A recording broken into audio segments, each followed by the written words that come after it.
Anteriormente, exploramos el ascenso político de Temístocles y los cimientos de la joven democracia ateniense, que no solo sobrevivió a sus primeros pasos, sino que también se alzó triunfante frente a la amenaza persa en las playas de Maratón. Fue allí donde los griegos demostraron que la libertad y el ingenio podían doblegar incluso a los ejércitos más formidables del mundo conocido. Sin embargo, la historia aún guardaba un desafío mucho mayor para Atenas. Hoy conoceremos cómo Jerjes, el hijo de Darío, desató la mayor invasión que jamás se había visto Grecia. Un ataque devastador que puso a prueba la voluntad y la resistencia de las polis helenas. Frente a esta tormenta, un hombre se erigió como el arquitecto de la salvación griega, Temístocles. Con una visión audaz y una estrategia sin igual, llevó a los atenienses y sus aliados a una victoria que no solo salvó a su pueblo, sino que también lo elevó al rango de leyenda.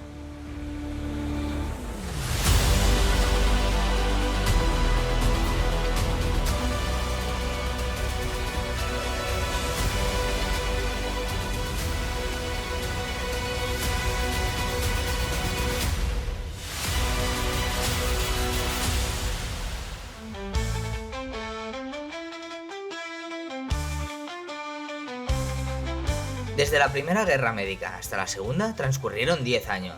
¿Por qué Jerjes tardó tanto en tomarse su venganza?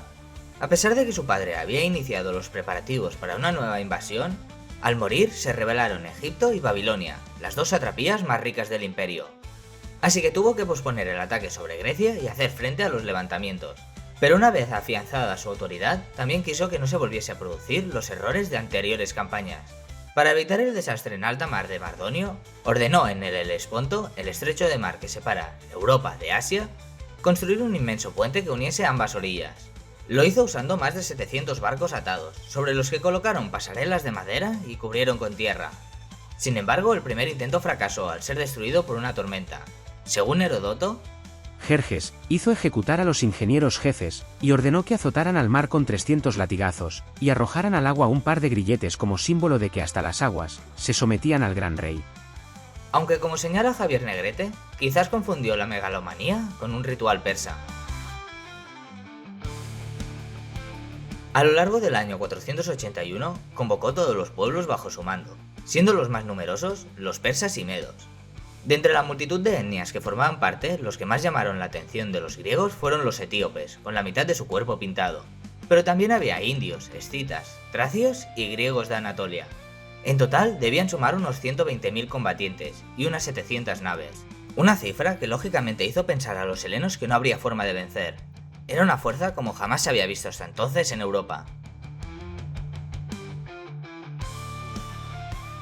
Aun llevando a cabo la creación de una flota, Temístocles sabía que los atenienses solos no podían hacer nada contra la hueste persa que se estaba formando al otro lado del Egeo. Por eso buscó forjar una alianza que sumase a todas las polis posible. Ya existían confederaciones, pero cada una tenía sus intereses y sus rivalidades. Así que debían realizar una nueva con un propósito claro: defender Grecia. Los atenienses y los espartanos sabían que eran objetivos claros después de lo hecho a los embajadores, así que acudieron al oráculo de Delfos para que les aconsejara, pero no surtió el efecto deseado, y es que los antiguos ya sabían del poder que tiene la fe sobre las personas, así que los persas habían sobornado al oráculo para que desestimase cualquier acción militar. Debían rendirse o huir, Grecia ya era aqueménida.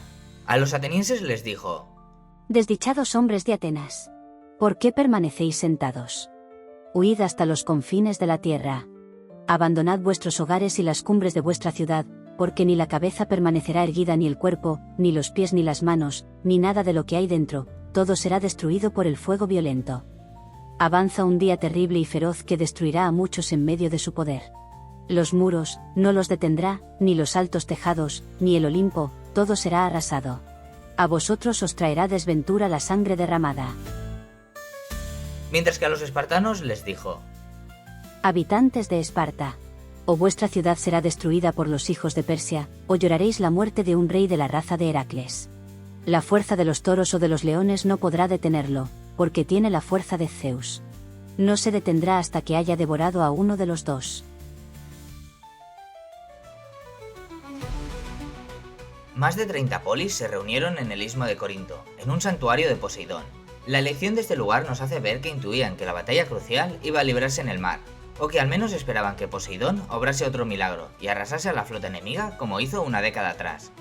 Aunque nunca lo sepamos, puede que tras esta decisión estuviese Temístocles, y buscase enfatizar la idea de que en el Egeo era el único lugar donde podrían vencer. Todas las ciudades-estado allí reunidas juraron dejar atrás sus rencillas, al menos mientras dure la guerra contra los persas, y formaron alianza con un mando supremo que recayó en el campo terrestre sobre Esparta. El campo marítimo estaba disputado por varias polis, y casi todas enemigas de Atenas, y aunque era la que aportaba el mayor número de barcos, ninguna de ellas aceptaría el liderazgo ateniense. Sorprendentemente, Temístocles aceptó que recayese sobre el espartano Euríbiades, del cual Heródoto y Plutarco sugieren que no era el más brillante de los líderes.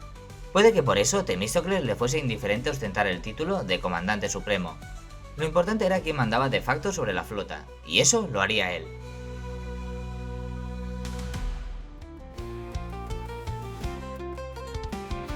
Y como de toda Grecia solo acudieron una treintena de polis. La verdad era que muchas habían entregado tierra y agua, mientras que otras esperaban ver cómo se desarrollaban los acontecimientos y apostar por el caballo ganador. Al verlo así, podemos entender que realmente Jerjes iba a sofocar una rebelión más, pues según su percepción, buena parte de Grecia le era vasalla. Hay que entender que ante un enemigo que parecía invencible, pues muchas polis veían lo sucedido en Maratón como un golpe de suerte, lo más lógico para salvar la vida y la ciudad era pagar un tributo. Aún así, hubo acalorados debates dentro de todas ellas, y el eje político viró de oligarquías y democracias a unión griega o medismo. Un ejemplo de esto es Corinto, que envió tanto tropas a las Termópilas como a Jerjes. Y pronto la alianza vio cómo algunos de sus miembros fueron desertando a medida que los persas se acercaban. Creta, Córcira, Argos, Siracusa. Al final, los griegos contaban con unos 380 barcos, cerca de 40.000 hoplitas y 70.000 soldados de infantería ligera. De estos habría que restar los remeros y hoplitas que formarían la tripulación de la armada. Los atenienses pidieron un segundo oráculo a la Pitia, pues el primero no era muy esperanzador. Aunque todo lo demás sea destruido, un muro de madera os salvará, y con él, vosotros y vuestros hijos. No aguardéis quietos al ejército que avanza a pie, sino volved la espalda y retirad. Llegará un día en que vosotros os enfrentaréis a ellos. Oh divina Salamina, tú harás perecer a los hijos de las mujeres, ya sea cuando Deméter está dispersando la cosecha, o recogiendo la semilla. Los historiadores creen que el muro de madera se refería a una empalizada en la Acrópolis, levantada hacía mucho tiempo atrás. Pero Temístocles convenció a sus conciudadanos que el oráculo se refería a los barcos. Su esperanza debía estar depositada en vencer a los persas en los dominios de Poseidón. Una más que posible teoría es que tras este vaticinio estuviese el propio Temístocles, pues si el oráculo fue sobornado por los persas, ¿quién nos dice que no pudo serlo también por el ateniense? De esta forma dejaba claro cuál era el camino a seguir: poner todo su esfuerzo en la flota, y si todo salía mal, la isla de Salamina. Con la llegada de la primavera, el enorme ejército de Jerjes partió de Sardes y cruzó el estrecho del Helesponto por el puente creado con barcos. Los griegos querían detenerlos en el paso de Tempe, delimitado por el mar Egeo y el monte Olimpo. Con un lugar estrecho, la superioridad numérica de los persas no sería un problema. Hacia allí marchó una fuerza de 10.000 hoplitas bajo Temístocles y el espartano Ebéneto. El lugar elegido era la puerta a Tesalia, una llanura rodeada de montañas. La idea era detenerlo antes de que entrara en lo que para los antiguos helenos era la propia Grecia, pues hasta la época de Alejandro Magno, los macedonios y tesalios eran bárbaros del norte. El problema es que la posición podía ser rodeada con facilidad. Esto mismo se lo dijo el rey de Macedonia, Alejandro I, no confundirlo con su tataranieto, Alejandro III, o más conocido como Alejandro Magno. El monarca había entregado tierra y agua a los persas cuando Mardonio hizo su incursión en la Primera Guerra Médica. Heródoto fue muy crítico con los macedonios, quienes se mantuvieron leales a Persia durante la revuelta jónica y las guerras médicas. Sin embargo, advirtió a Temístocles y Ebéneto del error de intentar detenerlo allí. Quizás lo hacía porque no quería que el combate se celebrase tan cerca de sus dominios, o porque le gustaba jugar a dos bandos, esperando que los helenos expulsasen al invasor. Fuera cual fuera su intención, la alianza vio que tenía razón y buscaron otro sitio que tuviese las mismas características. Debía ser estrecho y evitar que el número de los persas fuese un inconveniente. Si no lo detenían en las puertas de Tesalia, lo harían en su salida. las Termópilas. Al este del desfiladero estaba el cabo de Artemisio, paso obligado para la flota persa si quería avanzar hacia el sur. Los griegos sabían que Jerjes quería evitar a toda costa los viajes en alta mar, para no sufrir el desastre de Mardonio. La alianza helena decidió el mando de estas dos fuerzas que tendrían, ahora sí, el primer enfrentamiento abierto con los persas. Para las Termópilas, los espartanos comandarían un ejército de 7000 hoplitas, siendo solo 300 de ellos espartiatas, espartanos de pleno derecho. Como ocurrió en Maratón, Esparta apenas se involucró en ese momento por el Festival de las Carneas. Es preciso recordar que la polis estaba gobernada por dos reyes de dinastías distintas. A la vez había un consejo de ancianos que, como el Senado romano, tenía mucha influencia y fueron los que vetaron llevar más tropas. No eran los únicos que parecían no preocuparse, ya que mientras Jerjes avanzaba ese verano, se estaban celebrando unos Juegos Olímpicos como si la guerra no fuese con ellos. Por desgracia, nunca sabremos si tras esta pasividad había una disputa interna dentro de la polis o por el contrario prefiriesen defenderse en la entrada al Peloponeso y ceder a su suerte a la Grecia central. Así estarían más cerca de sus tierras y evitarían una revuelta de los esclavos ilotas. Y viendo lo que sucedió después, es más que probable que fuese esta la opción.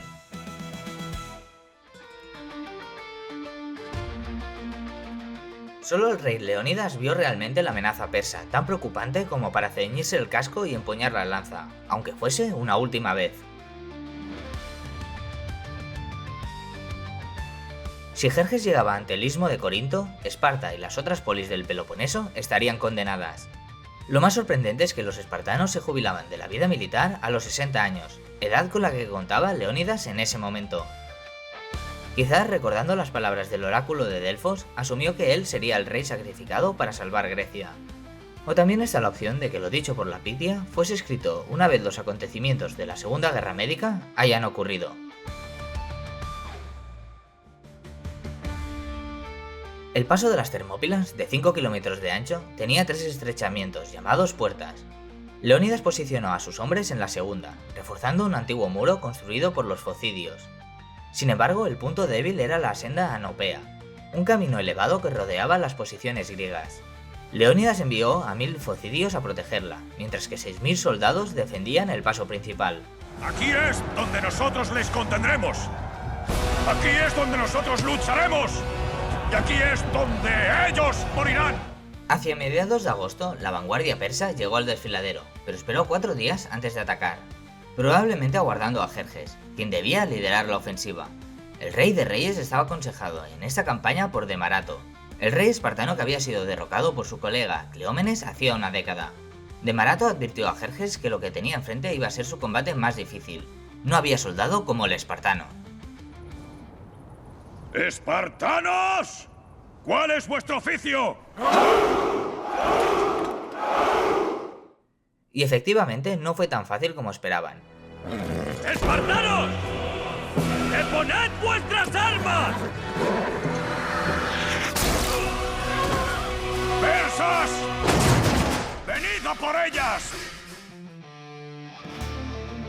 El primer día ordenó cargar a los medos contra la falange hoplita, pero no tuvieron ninguna opción. La segunda jornada la hicieron los inmortales, la guardia personal de Jerjes, pero también fracasaron debido a que su número no era una ventaja en ese lugar. Además que los hoplitas contaban con un mejor entrenamiento y equipamiento dedicado al combate cuerpo a cuerpo, a diferencia de los persas que basaban su enfoque bélico en la caballería y los arqueros.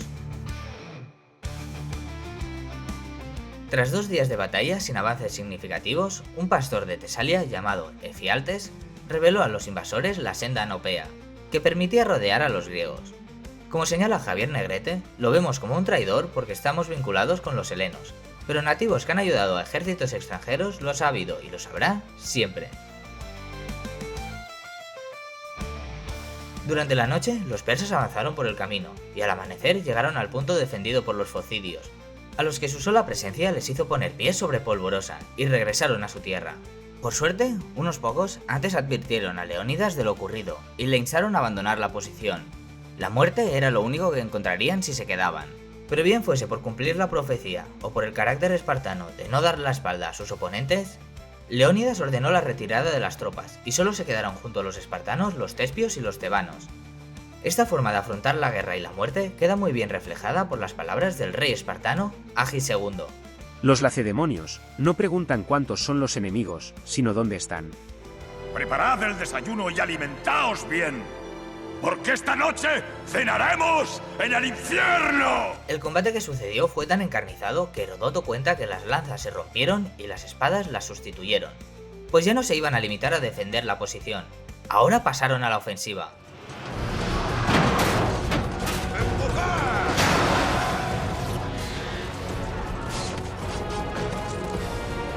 ¡Sin piedad!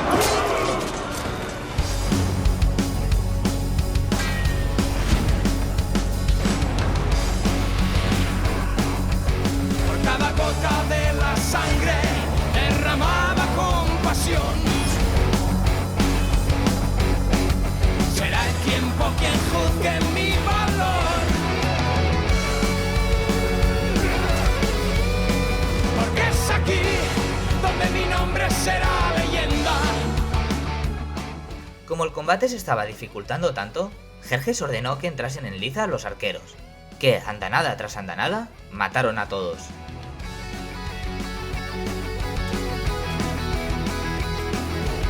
Buscar en la fuerza el coraje que no he de rendir jamás. Combatir hasta el final. Que allí donde yo caiga al suelo por siempre recordarán este día y mi final. Es un honor morir a tu lado. Es un honor haber luchado al tuyo.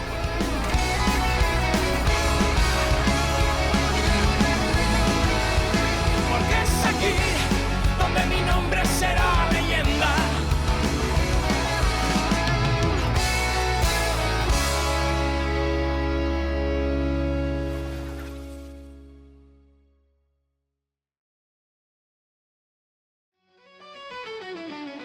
Al mismo tiempo, en el cabo de Artemisio se libraba una batalla que también se prolongó varios días.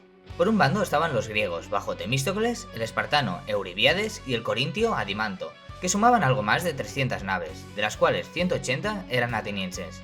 Por el otro bando los persas, comandados por Aquémenes, hermano menor de Jerjes, y Artemisia, reina de Halicarnaso.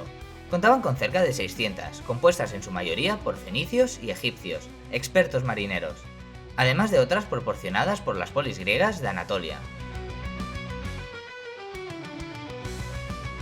Según Heródoto, Euribíades quiso abandonar la posición sin combatir, algo extraño en un espartano. Sin embargo, al tratarse de un combate marítimo, quizás no lo consideraba digno del mismo prestigio que una batalla terrestre. En ese momento, Temístocles sobornó al comandante con el dinero que le habían entregado los habitantes de la zona para que mantuviera la flota en Artemisio. Según relata el historiador, parte de lo obtenido se lo quedó el propio Temístocles. La corrupción, real o no, fue un fantasma que siempre lo persiguió.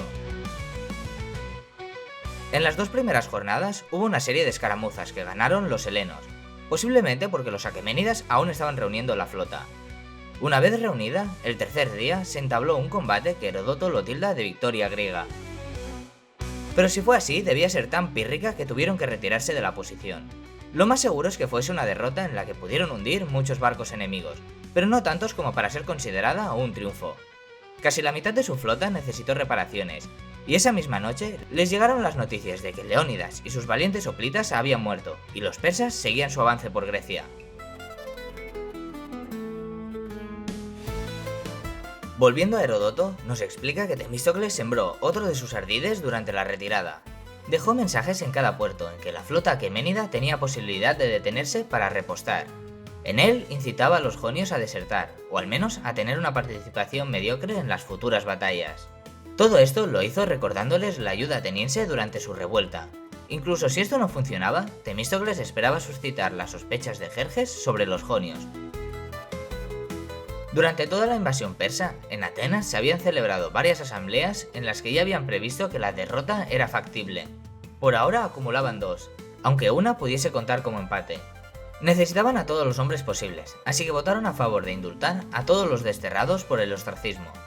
Muchos de ellos destacados generales, que si no trabajaban para la polis, podían hacerlo para el enemigo, como había hecho el tirano Hipías o el rey espartano de Marato.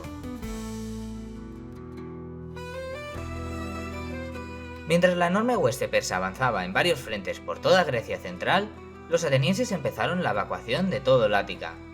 Pues recordemos que la polis era todo el territorio, no solo la ciudad.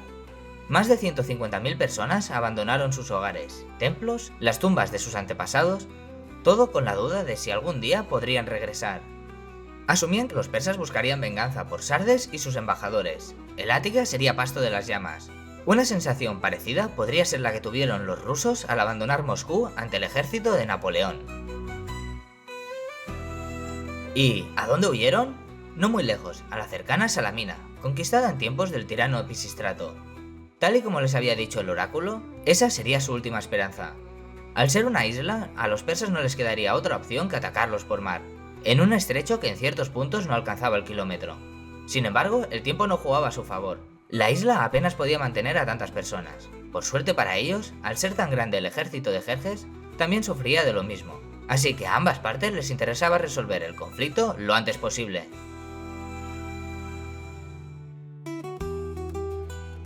Los persas saquearon todo a su paso, excepto el oráculo de Delfos, ya fuese por su colaboración o por temor a un castigo divino.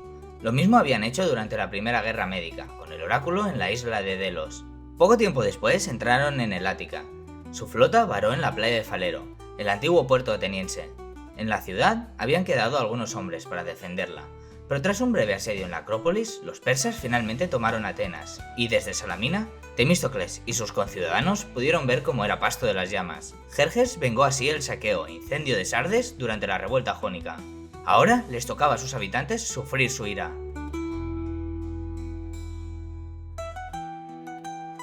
El ambiente en Salamina debía estar muy caldeado, y pronto empezaron a lanzarse las culpas.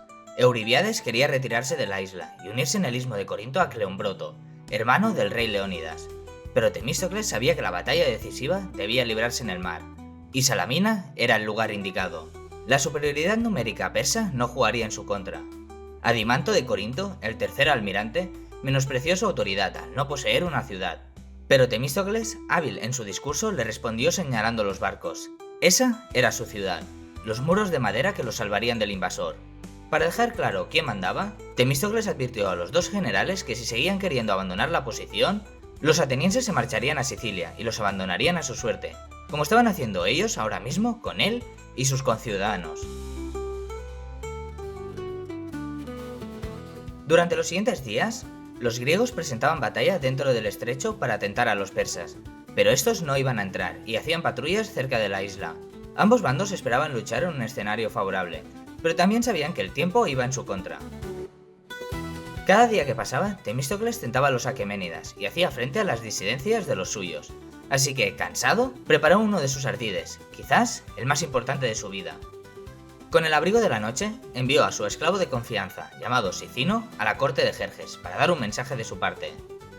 Los griegos, aterrorizados por tu poder, están pensando en huir. Ahora tienes la oportunidad de realizar la obra más gloriosa del mundo, si no dejas que se escapen.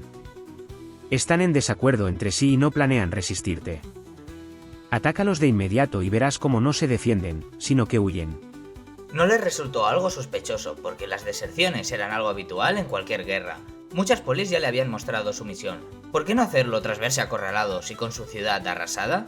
Tanto Jerjes como todos sus generales mordieron el anzuelo. Bueno, todos no. La reina Artemisia le advirtió que luchar en el estrecho sería su perdición. Pero Mardonio, el cuñado del gran rey, y el mismo que lideró la invasión a Grecia durante la Primera Guerra Médica, desestimó su opinión y ordenaron a la flota prepararse para la batalla.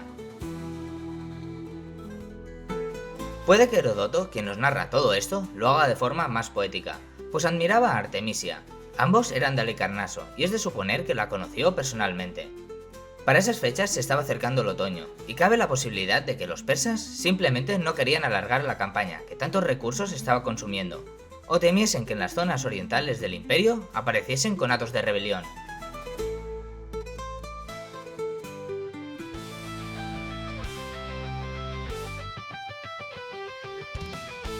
Las naves egipcias pusieron rumbo al canal de Megara para cerrar por el oeste el paso entre Salamina y el continente, mientras que los fenicios y otros vasallos hacían lo mismo en la salida oriental, con el islote de Psitalea en medio.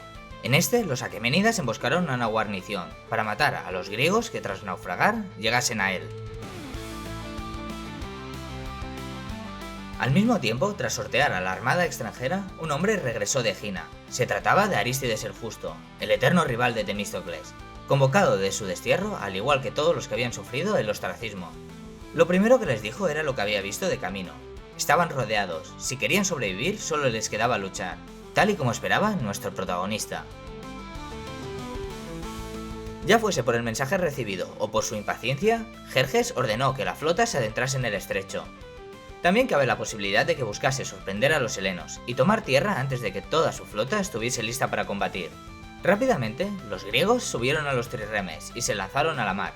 La batalla que haría a Temístocles pasar de un general ateniense a una leyenda iba a comenzar.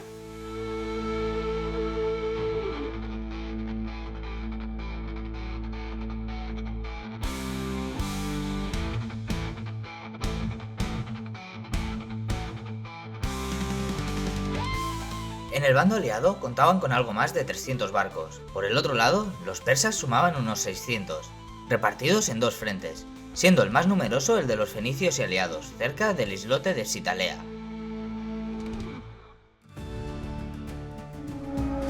Pocos minutos tras hacer sonar las trompetas que daban la orden de ataque, los helenos embistieron la vanguardia fenicia. La sorpresa les había salido mal, y para rematar, si el mensaje realmente había sido entregado por Sicino, Jerjes, desde la costa continental, vio que Temístocles le había tendido una trampa. Las naves aquemenidas chocaban unas con otras al estar combatiendo en primera línea contra los griegos. Además, se levantó un fuerte viento que las desorganizó. Esta imagen debía enfurecer al gran rey, que veía cómo sus súbditos estaban fracasando. Solo Artemisia, la misma que le advirtió de no entrar, estaba teniendo un papel destacable, hundiendo a los enemigos de Jerjes, quien, según Heródoto, dijo: mis hombres se han convertido en mujeres, y mis mujeres, en hombres. Las naves helenas hicieron buen uso del espolón, y evitaron los abordajes, como habían hecho en el cabo de Artemisio. La primera era una forma de hacer la guerra más moderna, y no muy habitual entre los griegos.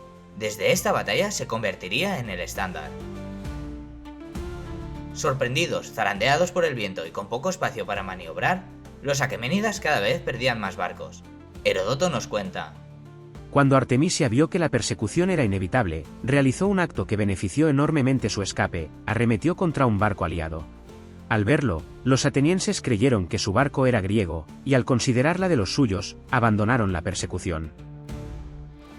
La victoria se iba decantando hacia el bando aliado, y muchas naves persas emprendieron la huida, pero su gran número no les dejaba maniobrar correctamente, y acabaron siendo presa de los espolones griegos. Como orgulloso hoplita, Arístides desembarcó con un grupo de hombres en el islote de Sitalea, asaltando a los invasores emboscados. Era la primera vez que reconquistaban territorio tras tantos meses de guerra.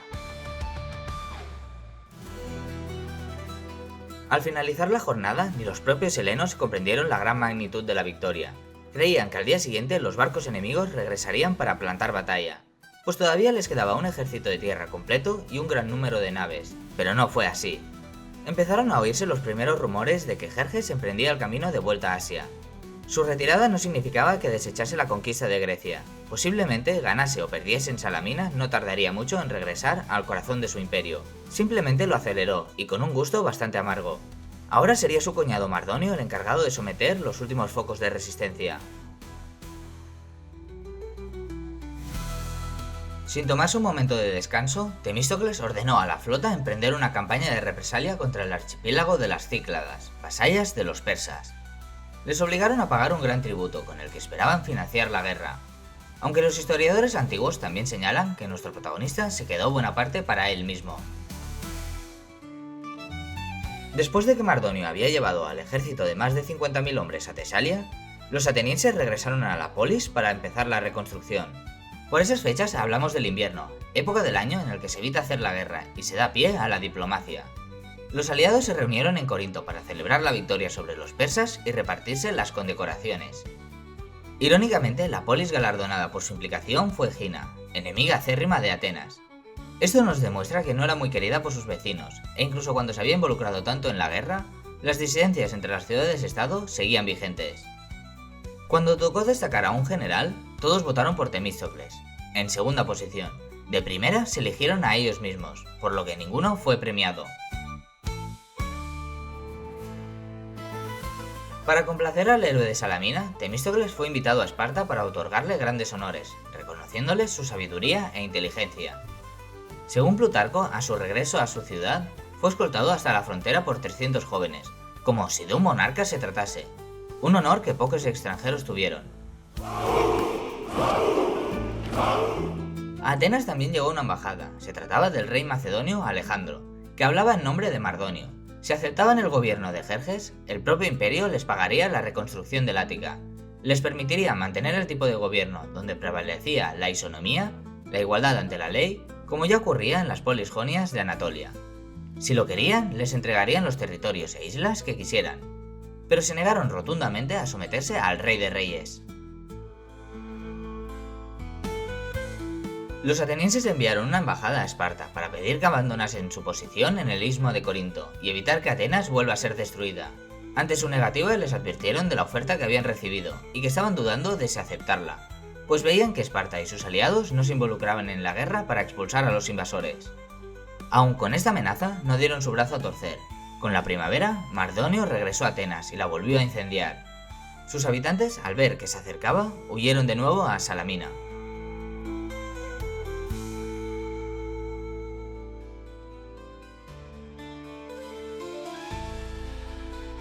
Ese año, cuando se votaron a los nuevos magistrados, los dos generales elegidos fueron Arístides el Justo y Jántipo, padre de Pericles. Ambos habían sufrido el ostracismo en el ascenso de Temístocles. Viendo que este último no había sido escogido, podemos entender que su prestigio había caído, ya fuese porque empezaba a despertar recelos entre los suyos o por su fanfarronería. También cabe la posibilidad de que sus rivales jugaran mejor sus cartas. La recuperación del islote de Psitalea seguro que salió en más de un discurso de Arístides. También es factible pensar que la campaña ahora tomaba otro cariz.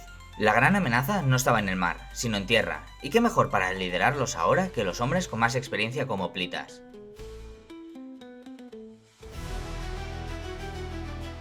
A principios de verano, los atenienses enviaron una nueva embajada a Esparta. Si no enviaban sus tropas fuera del Peloponeso, se pasarían al bando persa. No les dejaban más remedio.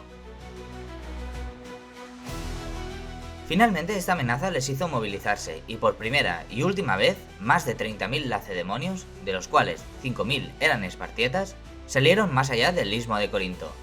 Estaban acompañados por un número algo menor de infantería ligera y esclavos, los hilotas. Heródoto explica que por cada espartano marchaban con él 7 hilotas. Probablemente lo harían para evitar una revuelta durante su ausencia. Estaban comandados por Pausanias, primo del rey Plistarco, el hijo de Leónidas, quien aún era menor de edad. Al saber del ejército que iba a su encuentro, Mardonio se retiró a una posición más ventajosa, cerca de la aliada Tebas, con un terreno que favorecía su estilo de combate. La llanura de Beocia, no muy lejos se encontraba otra polis que daría nombre a esta batalla, Platea.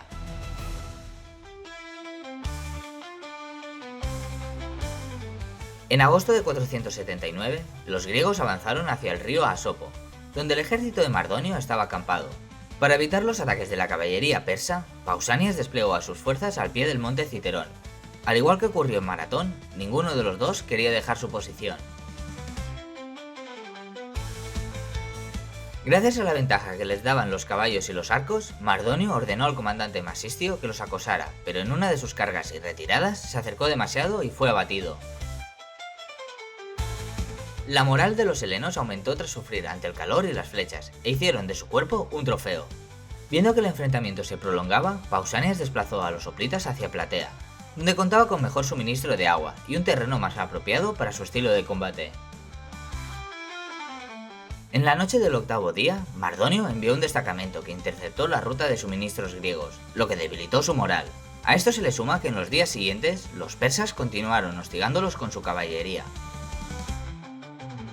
Exhaustos y sin opciones claras, ya que atacar en campo abierto era una derrota asegurada, Pausanias ordenó retroceder hacia el Citerón para asegurar el suministro de agua y provisiones. Para evitar ser cazados por el enemigo, hicieron el repliegue durante la noche, pero la retirada nocturna se desorganizó y al llegar el amanecer, el ejército griego estaba fragmentado en 3 grupos dispersos, dejando a los espartanos expuestos a un ataque directo.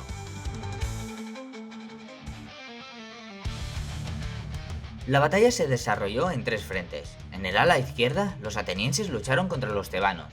Como vecinos nunca se habían llevado demasiado bien, ahora tendrían ocasión de arreglar sus rencillas. Se enfrentaron en un combate clásico de dos falanges de hoplitas, hasta que los tebanos se retiraron de vuelta a su ciudad tras ver que la batalla no se decantaba a su favor. Mientras tanto, en el centro apenas hubo choques significativos. Los aqueménidas, bajo el general Artabazo, combatieron a la coalición de distintas polis.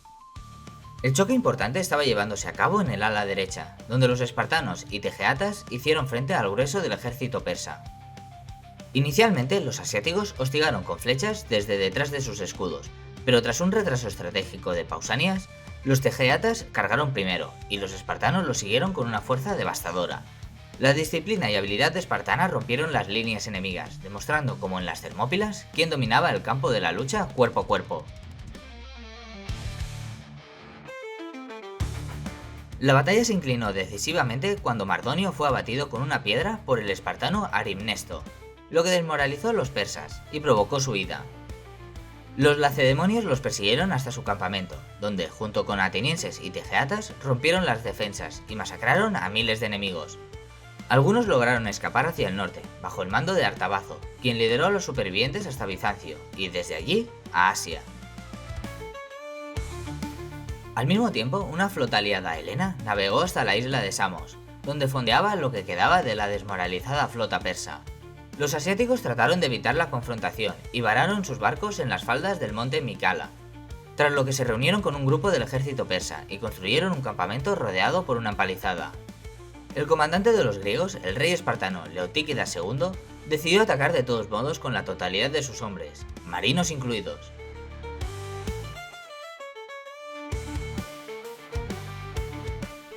Aunque los orientales ofrecieron una estoica resistencia, los hoplitas se mostraron nuevamente superiores en combate y consiguieron derrotarlos.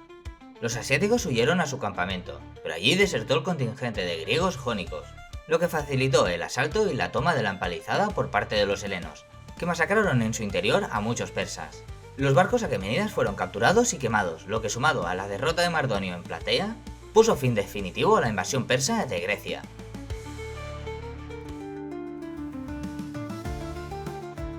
Ante este triunfo, los jonios y varias islas del Egeo se alzaron en armas contra los aqueménidas. Al fin, tras más de 20 años tras la revuelta empezada por Aristágoras, los jonios estaban libres del yugo imperial. Las victorias gemelas en Platea y Mikala marcaron el fin de la invasión asiática a Grecia, consolidando la libertad de las polis griegas y asegurando que ningún ejército persa volviera a pisar su territorio. Ahora serían ellos los que tomarían la iniciativa en la guerra contra el imperio persa, marcando así una nueva fase en las guerras médicas. Quizás Temístocles fue relegado a un segundo plano en el tramo final de la Segunda Guerra Médica porque necesitaban comandantes experimentados en el arte de la guerra hoplítica, o porque querían bajarle el ego, que al parecer lo tenía demasiado alto, y sus detractores temían que pudiese aspirar a una tiranía. Algunos autores antiguos comentan que todo vino a raíz de que los espartanos lo tuviesen tan bien considerado tras Salamina, algo que no gustó en Atenas. Fuese la causa que fuese, para el año siguiente a las victorias en Platea y Mikala, su popularidad se había recuperado. Bajo el liderazgo nuevamente de Temístocles, Atenas vivió su reconstrucción y el establecimiento de lo que en un futuro sería el Imperio Ateniense.